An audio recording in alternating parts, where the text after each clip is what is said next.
আপনারা দেখছেন STSP news Bangla. Ghatal মহকুমার সমস্ত নদীতে জলস্তর বৃদ্ধির কারণে রাজ্যের জলসেচ দপ্তরের মন্ত্রী মানসরঞ্জন ভূঁইয়া জরুরি বৈঠক করেন ঘাটাল মহকুমা প্রশাসনিক কার্যালয়ে। বিগত কয়েক বছরের বৃষ্টিপাতের খতিয়ান তুলে ধরেন বর্তমান বছরের বৃষ্টিপাত সব থেকে বেশি হয়েছে, তাই ঘাটাল মহকুমার বন্যা পরিস্থিতি দেখা দিয়েছে। ঘাটাল থেকে এস প্রামাণিকের রিপোর্ট। স্টুডিও থেকে আমি রেশমি, এসটিএসপি নিউজ বাংলা, ঘাটাল। গত দুদিন আবার পশ্চিম দিকের দুটি জেলা এবং ঝাড়খণ্ডে অবিশ্রান্ত বৃষ্টি হয়েছে। এখন অবধি এই এলাকাগুলোতে বৃষ্টির পরিমাণ 483 মিলিমিটার। কি ভয়ঙ্কর অবস্থা হবে। আমি 22, 23, 24, 25 বৃষ্টিপাতের জুন মাসের রেট আমি মাপছিলাম রেকর্ড থেকে ঘাটাঘাটি করে। তাতে 22 সালে জুন মাসে 168.1 মিলিমিটার বৃষ্টি হয়েছিল। 23 সালে 127.7 মিলিমিটার বৃষ্টি হয়েছিল জুন মাসে।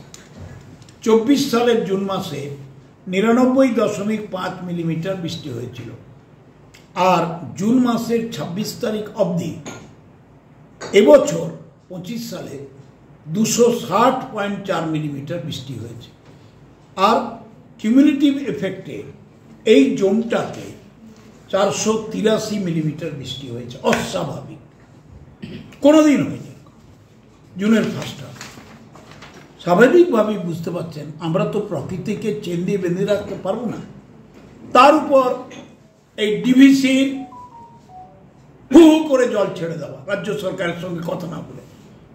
মুখ্যমন্ত্রী কতবার বলেছেন, কতবার চিঠি দিয়েছেন যে আমাদের সঙ্গে কথা বলে কাজ করুন, শুনছে না। আবার সেই হড়হড় করে জল ছেড়ে দিয়েছে।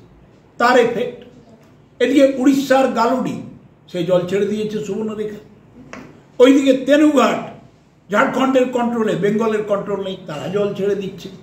পাঞ্চেত মাইথন থেকে দুর্গাপুর ব্যারেজ দিয়ে হুড় করে জল ছেড়ে দিচ্ছে। তার একটা এফেক্ট সামলাতে হচ্ছে বাংলাকে।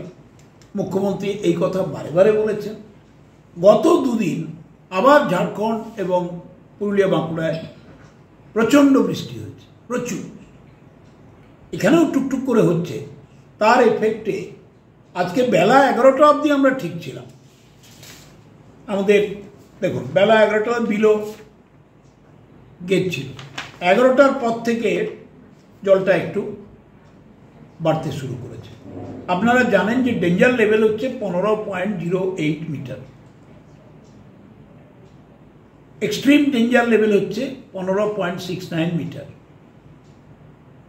হাই ফ্লাড লেভেল হচ্ছে 16.37 মিটার। আমরা এখন বাঁকাতে শিলাবতী 13.15 মিটারে আছি, এই একটু আগে। তো আমরা অ্যালার্ট।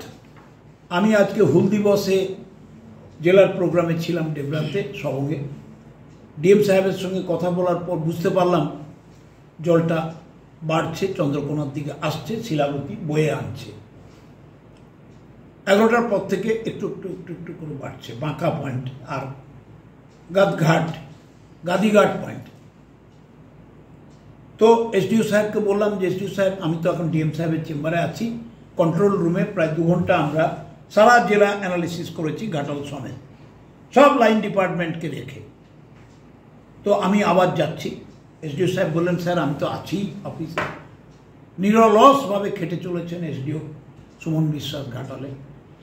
মেডিকেল টিম, ডাক্তারবাবু আছেন, আমাদের হেলথের নার্সিংয়ের হেড আছেন, আমার ইরিগেশনের হেড আছেন, আমার অন্যান্য অফিসাররা আছেন।